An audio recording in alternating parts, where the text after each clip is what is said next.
Ladies and gentlemen, finally, Monday morning quarterbacking is back and better than ever. It is the 2023 NFL season. It's almost end of week one of the new season. Tonight, we got the big game between the Jets and the Bills coming up here on Monday night. But I wanted to take a small deep dive into what we saw yesterday, jam packed of storylines. So I'm just going to get right to it.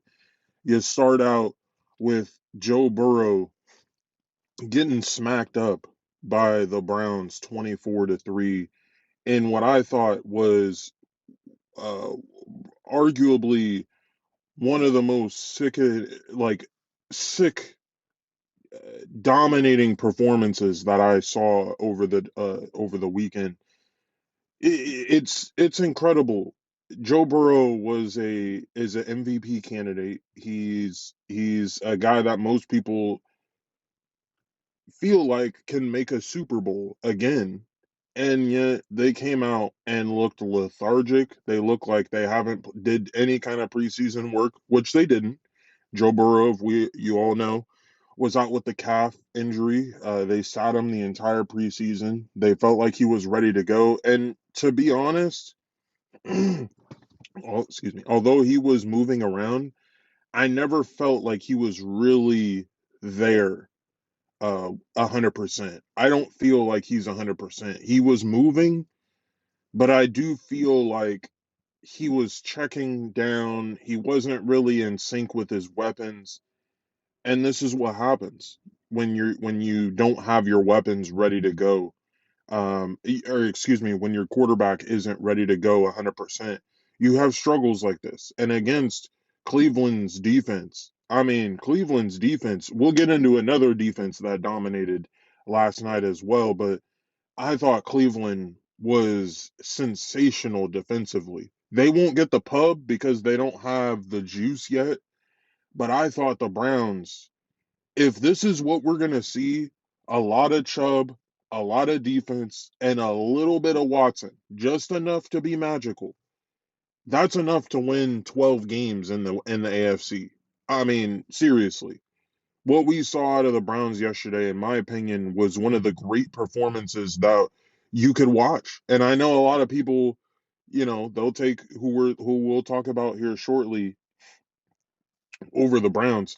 I thought they had a masterful game plan. I thought when it started getting wet, it was raining out there, and I thought the Browns said, you know what, let's do a little bit less Watson, a little bit more Nick Chubb, and it showed.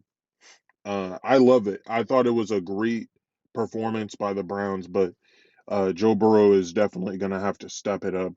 Now let's get into a divisional foe for those teams in the AFC North, and that's the Pittsburgh Steelers. They played the 49ers and got boat raced themselves 30-7. They scored the touchdown at the end of the half to kind of make this game more comparable after being down 20-0 at one point in the first half. They cut it to a two-score game going into halftime, and then the offense just awful. Um, Here's the thing with preseason, and more now than ever because of social media, everything is hyped up to about 100. Instead of back in the day when we would see preseason, if a guy balled out in preseason, that would just mean he earned reps. That just mean he earned a spot in the 53. It wasn't that, oh man, these guys are coming. What we saw from the Steelers yesterday is exactly what I was worried about in the preseason. When you take a team that was good in the preseason and try to implement that into the pros, they've already seen what you could run. If you look at Kenny Pickett tape from yesterday, what's the difference between what he looked like yesterday to what he looked like first game in the preseason? I thought if you have to sit here and say that the Steelers are your team, or you thought the Steelers were going to win the AFC. This was the benchmark. This was the okay, this is where we are if we are one of those teams yesterday, and they got boat raced.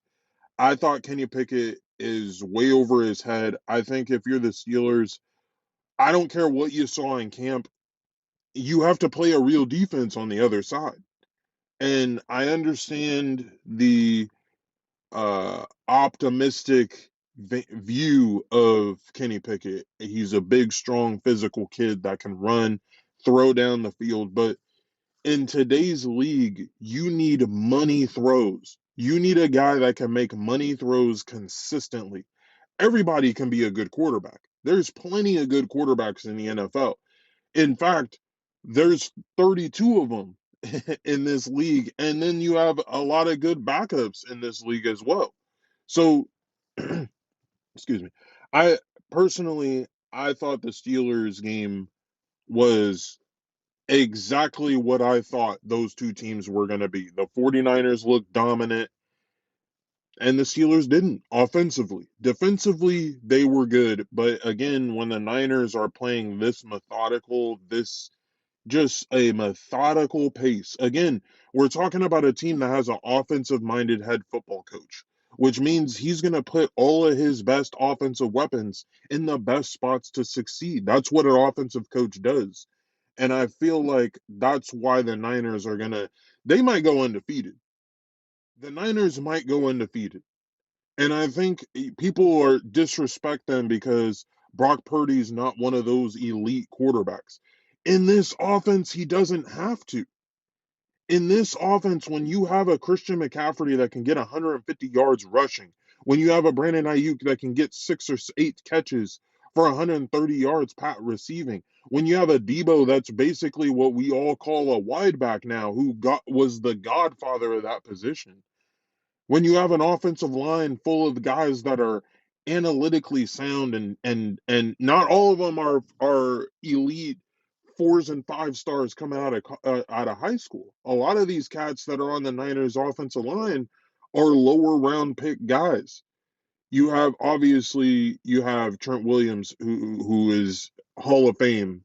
Uh, excuse me, but it's there's no doubt about it that the Steelers, or excuse me, that the 49ers have a good offensive line. Just a whole from left tackle to right tackle, they have one of the best ones in the league.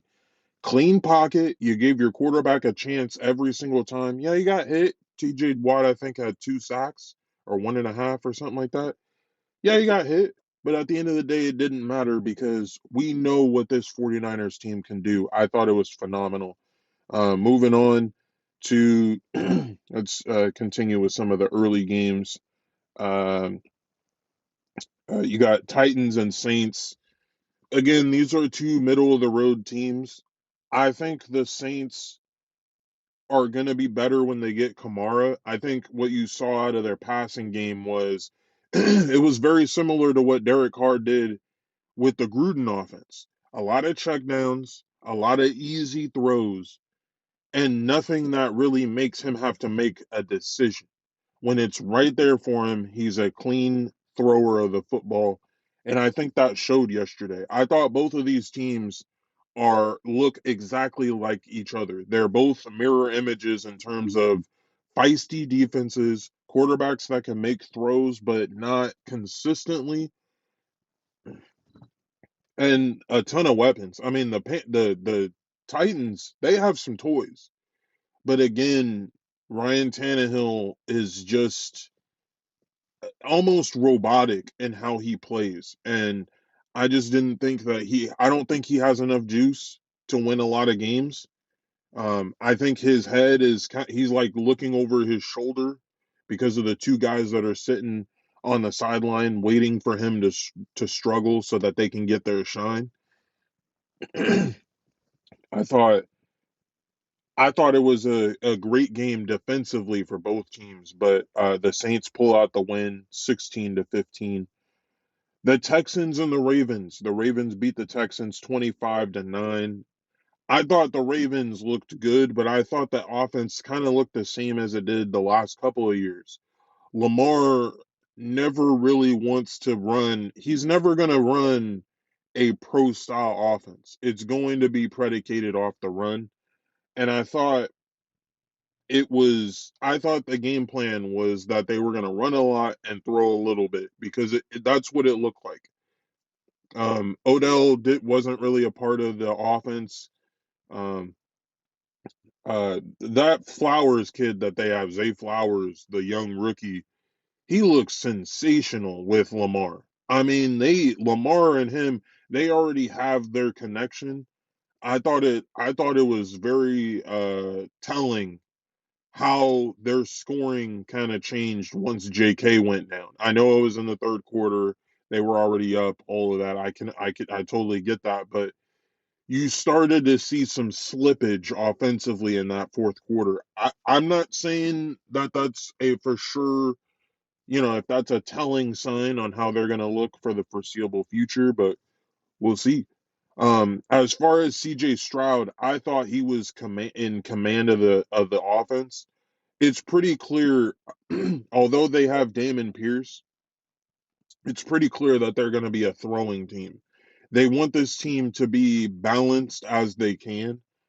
But it looked like yesterday they just threw CJ out there and said, "We're going to have you throw and run everything that we run in this offense. And we need you to be great at it because going down the line, this year we're not going to be good, but down the line when we start adding some talent to this roster, we need to make sure that you're good enough to weather the storm." And I thought although that they never hit pay dirt, they never hit a touchdown, I thought he had drives where it was like, okay, you're seeing the gears go in his head. He's starting to see it. He's starting to read through his progressions, go downfield, get into the red zone, and put points on the board. And that's all you can ask for a rookie. I think my expectations for the Texans, although I picked them at the beginning of the year to win division, I don't think that's going to happen. um, I personally just I don't. I think the Texans are going to be good down the road, but right now they're going to struggle mightily, and it showed yesterday. Jaguars Colts. Jaguars beat the Colts 31-21. Trevor Lawrence, he had a decent game. He had one of those games that, is a typical Trevor Lawrence game. 24-32, 241 yards passing, two touchdowns, one interception. He got sacked and he had a fumble. So two turnovers for the boy that's the turnover machine. I've been saying it for this whole offseason. You could say what you want. You could sit here and say that Jacksonville is good. They're going to be a good team. Those two turnovers against good teams will kill you. We saw it against the Chiefs. We saw it against the Chargers. The Chargers literally needed injuries at every receiver on their roster for them to lose that game against Jacksonville after the great Trevor Lawrence threw three first half interceptions in the playoffs. I'm sorry, I don't buy the Jacksonville Jaguars not one bit.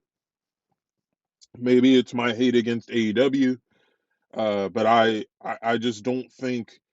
I mean, you look at the stats. Etienne was good. He serviceable at the running game, the running back position. Calvin Ridley, after not playing for 2 years, came in and looked like a baller. 8 catches for 100 yards. He had the long 30-yard bomb downfield to get him into the red zone yesterday. But the story wasn't Jacksonville, in my opinion. The story was the Colts and how they fought.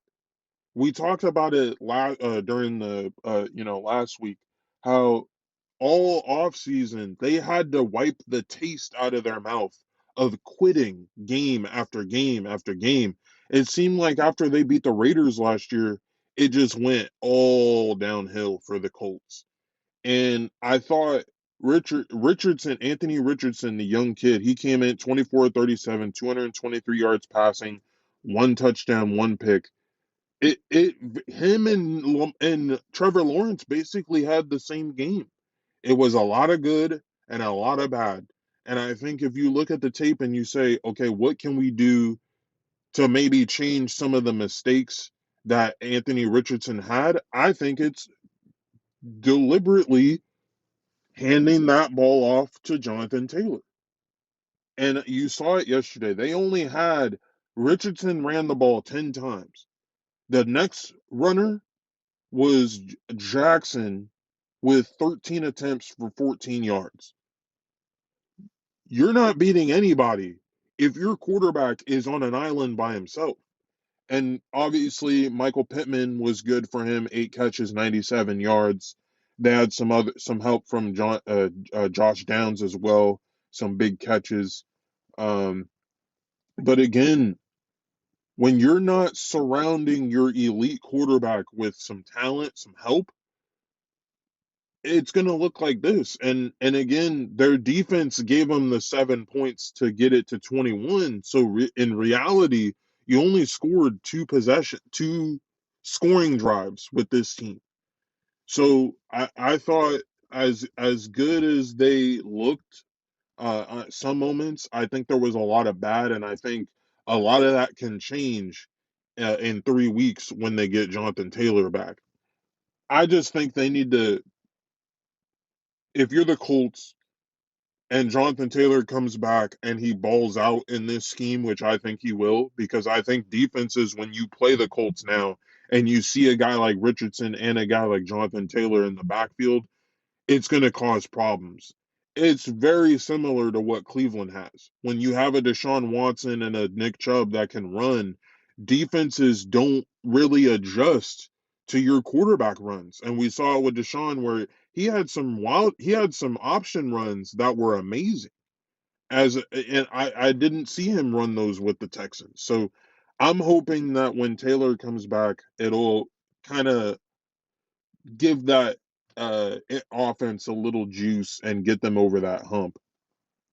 We saw moving on to the Commanders and Cardinals. The Commanders take a big win over the Cardinals, 20-16. Listen, it was Josh Dobbs versus a guy that was good in college. Sam Howell was decent in college, but again, same thing as the previous game. A lot of good, a lot of bad. And Sam Howell, for his first season as a NFL starter, you're 1-0. You're undefeated. You're right there at first place in the division. And they're gonna look at this as a long haul situation. I firmly don't believe that he's the franchise answer. I think even if Sam Howell does good this year, I think it's very Taylor Heineke esque, where it's just holding them over until they get the real franchise quarterback. We'll see. I mean, he's good, but again, we'll see down the road. Not too much to brag about. Not very good on the running game. Passing game wasn't something to really be excited about either. Again, 19 to 31 for 202 yards, one touchdown, one pick. He got sacked 6 times. I mean, what are we talking about here? The Commanders, defensively, they're going to be good. Offensively, a lot of speed, but not enough on the offensive line to really protect a franchise quarterback, and not enough running game support to keep a defense honest. I don't think the Commanders will win a lot of games, but yesterday was promising for them to be 1-0, to have a new energy, new ownership. You got a new stadium renovations coming in. This is the kind of energy you need, and so it was a good win for them. I don't know if you could ever say a good loss. I don't know if you could ever say that for a team. I think right now for Arizona, it's culture changing mode. You had a culture. The previous culture was all about Kyler Murray. How can we massage his ego? How can we make him a guy that can carry us to the promised land? And I thought the Arizona Cardinals this offseason said, no, we want to look like the Niners. We want to live through our coaching staff, and build a philosophy that we can implement moving forward. And I thought yesterday you saw James Conner, who the Steelers have not been able to replace since he left. I don't know. That's a different story for a different pod. He had 14 carries for 62 yards. He was sensational yesterday, I thought, in the rushing attack. This team defensively was a monster. I thought that was their best game that they've had as a defense in a long time. Um, just explosive, a lot of speed, physicality, um, really made things difficult for the Commanders. Again, it's a struggle when your offense isn't producing points. Josh Dobbs was 21 of 30 for 132 yards, but he only averaged 6 yards a pass. So to me, what this says is we're going to be a physical, dominating defense that's going to run the football and throw on play action. That's what that kind of told me. Because uh, I just don't see them.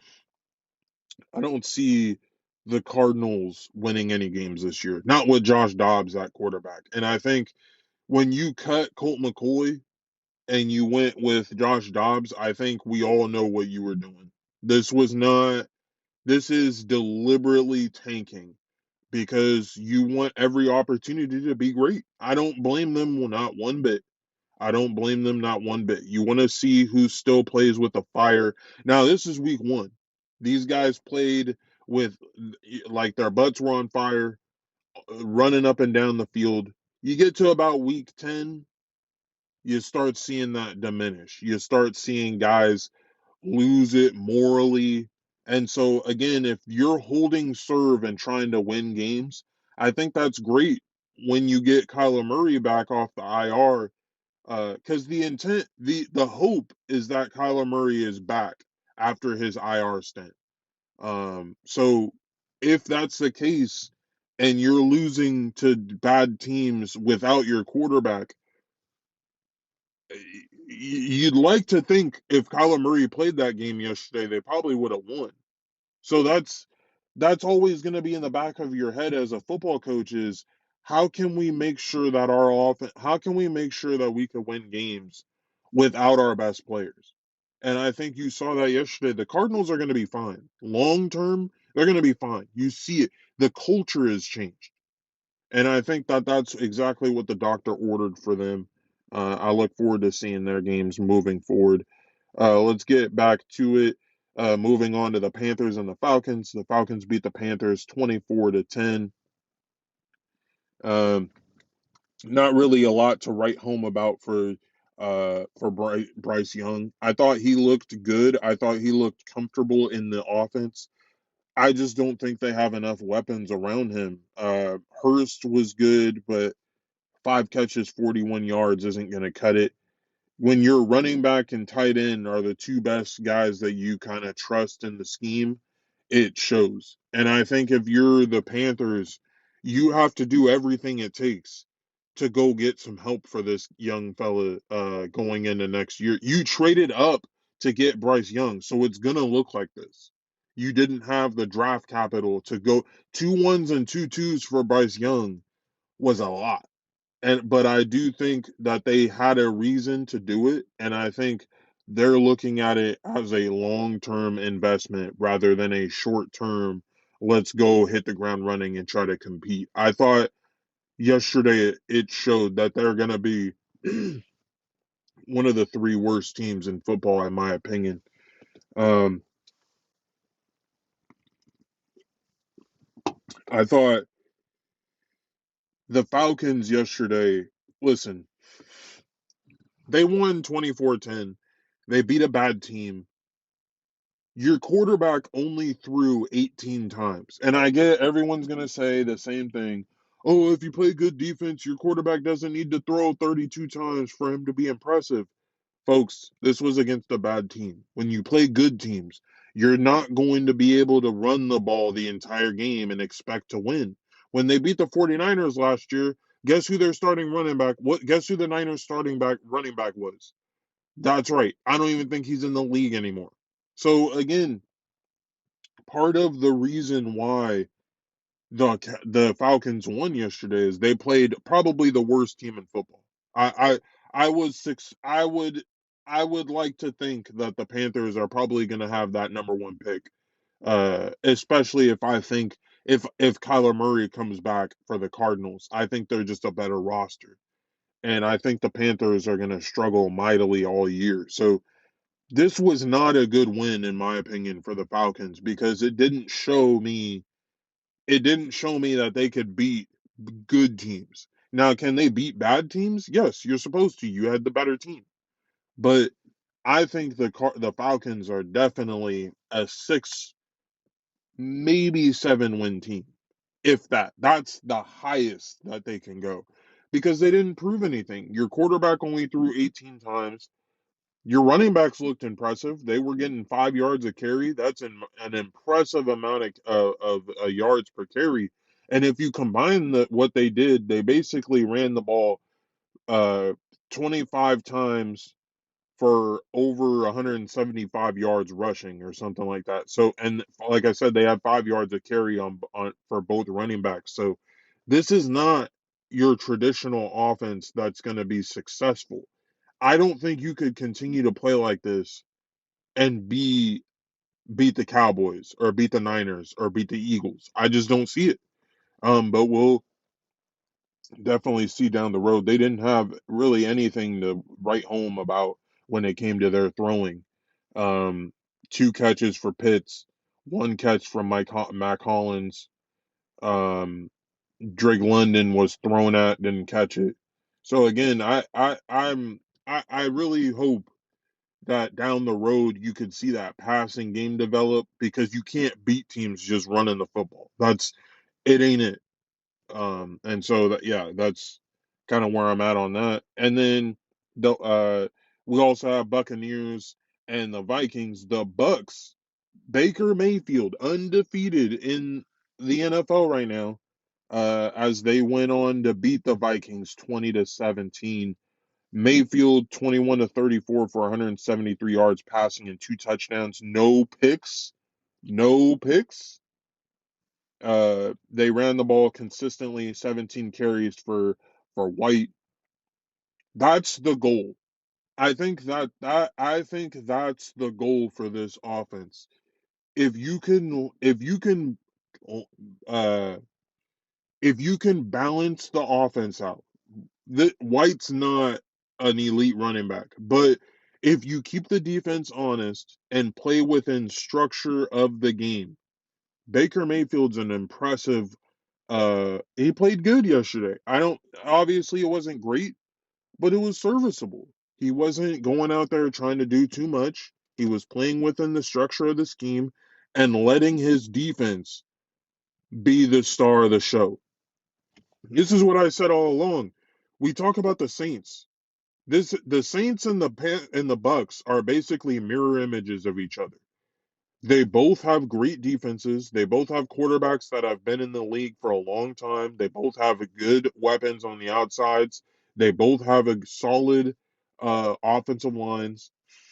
The struggle is going to be the running game. If you can't run the ball, neither the Saints nor the Bucks could run the ball yesterday. That's going to be the deciding factor on who wins those 2 games this season between those two and who's going to take the division. Even though Atlanta won yesterday, I just don't see them on the same level as Tampa Bay or the Saints. And then the Vikings, look, Kirk Cousins yesterday, 33 of 44 passing for 344 yards, 2 touchdowns, 1 pick. That ain't the story of this game. The story of this game was they had no running game. Madison had 11 carries yesterday. I don't know. There ain't a team alive that you're going to beat when you have that performance, when you have that as your running game. Again, the disrespect that I saw this offseason for Dalvin Cook. We'll see him here tonight with the Jets, but the disrespect that I saw from Vikings fans and people online that were like, "Oh, oh, he's not that good. Dalvin Cook's just injury prone. He's not gonna be a great player anymore." And Madison is. I'm sorry, I did not think there is not a soul that thought that Madison was better than Dalvin Cook. And it showed yesterday. That was a historically bad performance for that offense and that running game. That ain't great. And again, Kirk Cousins is going to have to do this for them to survive games this year because their defense isn't good. They can't run the ball. You're not going to be able to run the ball. Your offensive line is kind of middle of the road. Justin Jefferson did all he could. He got targeted 12 times, 9 catches for 150 yards, no touchdowns. This is what their team is going to look like. You're going to get a lot of wild plays for Justin Jefferson, a lot of good, strong plays from Addison and Hawkinson and Oliver and Bourne and Chandler. You're going to be able to throw the ball all day, but you're never going to be able to hit pay dirt at a consistent rate because you can't run the football. They're the Chargers of the NFC. When you can't run the ball consistently, and obviously the Chargers can run the football. Yesterday they had over 100 yards. We'll get to that here shortly. But yeah, I just thought I think Minnesota's cooked. When you play, that was a benchmark game for me. That was a game where the Vikings needed to come out and get a huge win, and they looked like how they did in the playoffs. A lot of bad defense, bad offensive line, can't run the football. You have a lot of wild plays in the passing game, but at the end of the day, it's a loss. And that ain't going to cut it. So, again, tough break for the Minnesota Vikings. It's going to be a long season for them. Let's get into some of these afternoon games, starting out with the Packers and Bears. I'm not going to take too much time in this.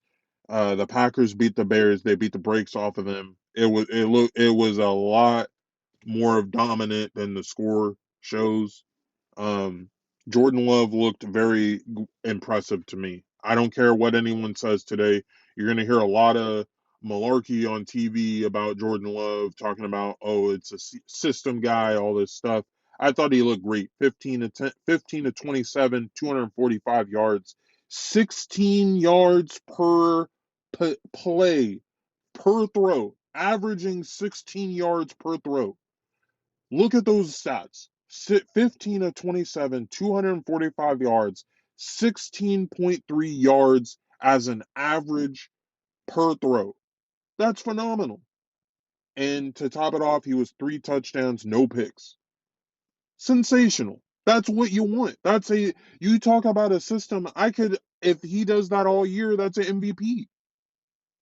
I thought that was phenomenal for them yesterday. They kind of spreaded the sugar with their running game yesterday. Aaron Jones 5 catches for 41 yards, or 5 attempts at the run, excuse me, 5 attempts, 41 yards. Dylan was out there.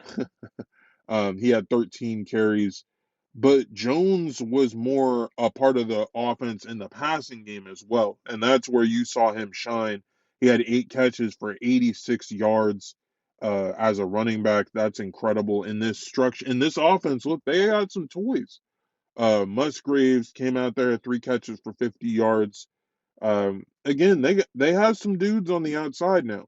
This was a phenomenal win for them. uh 38 to 20 victory over the Bears. The big story in this game was Justin Fields still looked like Justin Fields. 24-37, 216 yards passing, 1 touchdown, 1 pick. He got sacked 4 times, 9 carries for 59 yards. Listen, a I can't remember who said this, but it was during one of the morning shows yesterday. Justin Fields has to figure out a way where running is secondary. where they need to have him basically, it's pocket drills. They need to have him they need to have Justin Fields do pocket drills the entire offseason, because what we're seeing from him is he's not going, because he's going through his progression. Okay, this ain't here, this ain't here, this ain't here, I'm running. It's not, I don't know if he understands the clock in his head. And they talk about it all the time. As a quarterback, you have a clock: one Mississippi, two Mississippi, three Mississippi. That's usually after that third three, that's usually when the pass rush can get there.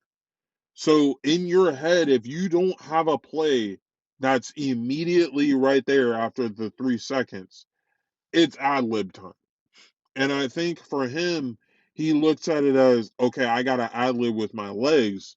Where I think a talented quarterback, Jordan Love, was kind of a good example of this. He ad libbed with his arm.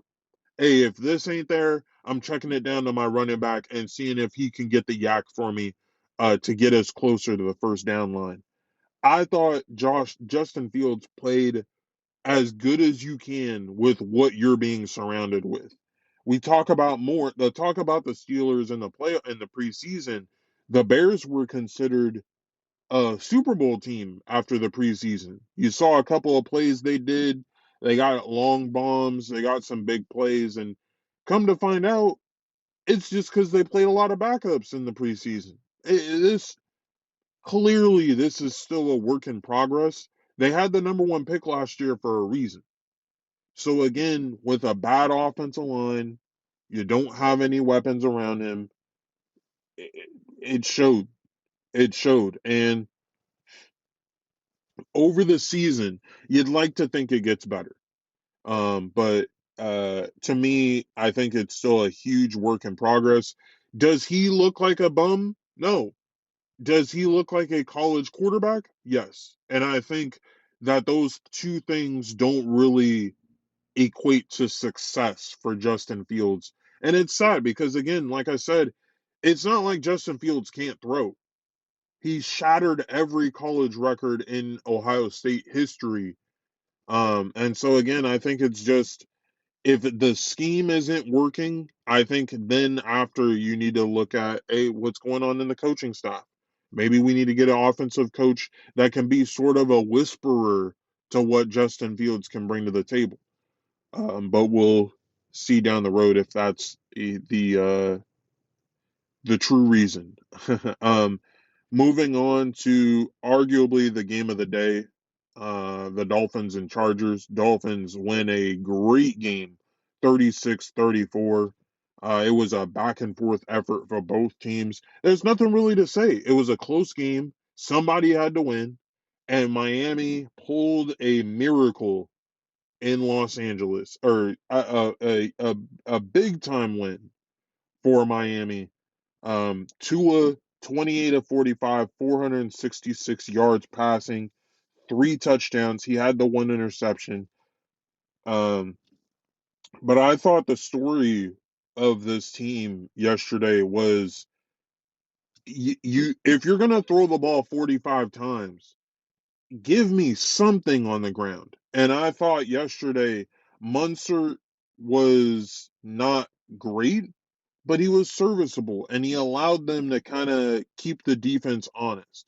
And I think that that's kind of all you can ask for their running game. There's a reason why they're going after Jonathan Taylor. There's a reason why they've been out there as a known team that's trying to go get him, is because they know they can't throw the ball 45 times in November.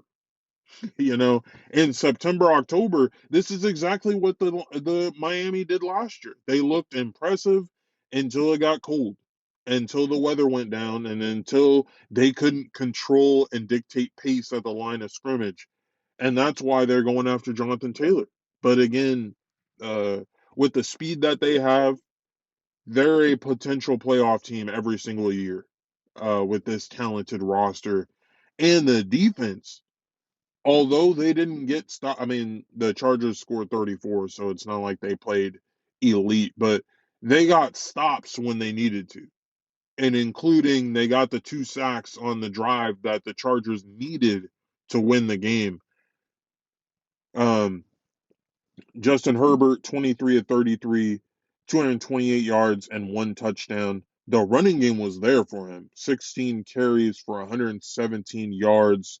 The long 55-yard run by Eckler. I thought he had a great game on the ground.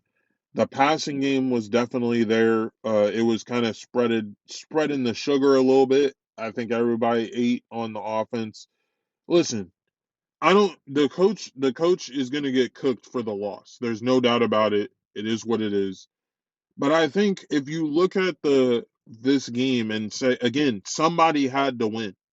So if it wasn't going to be the Chargers, unfortunately, it was Miami, and I thought as good as the Miami Dolphins played, I thought the Chargers played well too. But again, somebody had to win, and Miami pulled it out and won the game. They missed the extra point to where all the Chargers needed was a field goal, and Justin Herbert didn't. Justin Herbert, the offensive line, whoever you want to put at fault, they lost. So that's to me, that's the way the cookie crumbles. Moving on to the Eagles and Patriots. The Eagles win a close game, 25-20. Jalen Hurts, 22 of 33, 170 yards passing, one touchdown. He got sacked three times. Listen, I'm going to be very honest about this offense. It didn't look good. It didn't look good. I thought this is how they looked in the playoffs. Listen, the Eagles' problem is not the throwing. I thought Jalen Hurts did whatever he could to make this offense go. It's the running game. And again, we looked at the running game last year as a total body of work, and we said this is what they are. It's running back by committee, as everyone put it. Miles Sanders was a horrible loss for this offense. There were multiple games last year where Miles Sanders had 25 to 30 carries for 120 something yards rushing. He was a dominant runner in this scheme. And it seems like everyone thought, oh, well, Kenneth Gainwell came in and would get long runs in this scheme too, so let's just roll with that. That ain't it. This ain't it. This is not it whatsoever. No one can get a rush. Every time those guys, again, let's be fair, the Patriots have a good defense, but I did not think that they were going to look this bad at running the football. They had to then put everything in the hands of Jalen Hurts. They're not built like that. They're not built for that. He is a $50 million player, so you expect him to win games like this, and that's what he did. On the road, you win a game that you probably should have lost. You didn't turn the ball over, but it wasn't a great game. And um again, I thought Jalen Hurts was being asked to do a lot, and he did enough to win, and I think they could win like this for the short term future, but long term, they need a number one. And whether that's Rashard Penny, whether that means they have to draft one, whether that means they have to trade for Jonathan Taylor, something needs to be done because right now that's not going to cut it. New England, uh, fairly impressive. Uh, 35 of 54, 316 yards passing, three touchdowns, one pick. The running game wasn't really there. Ramondre Stevens, I think he had an illness. Um, the passing game wasn't really there per se. They threw the ball 54 times. So what does that tell you? I think New England is a lot better than what people think. I think their offense kind of showed that. I think their defense is phenomenal. They're a good team. They're a team that's going to be competitive every single game, and that's basically what you want. But look, there's a lot of mid on that team. We all can see it. It's pretty evident. Um, the mid is real for them. So, yeah, Eagles win. I thought it was a game that they needed to win, and that they didn't look impressive, but they're 1-0. That's all that matters. The Raiders and the Broncos. Listen, this game really came down to two drives, and the Broncos failed on their attempt. The Raiders didn't. That's basically what this came down to. Neither team really looked that great.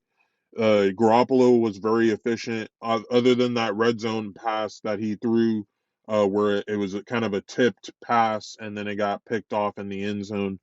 Jimmy Garoppolo was pretty, I would say, accurate. He was 20 of 26 for 200 yards, two touchdowns, one interception, the one interception in the end zone. Josh Jacobs, 19 carries for 48 yards. He didn't play preseason. I think over the year it's going to get a little better for their running game. I think they're going to add some Zamir White into the fold offensively, um, which is what they did in the running and the passing game.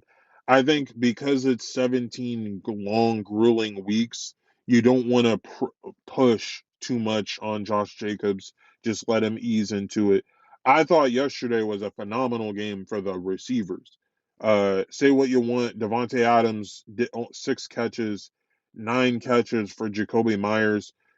Adams was being locked down by arguably the best corner in football and still had 6 catches for 66 yards. I thought it was a sensational performance for the receivers. I thought they got open. They helped Jimmy G early. This is a playoff team.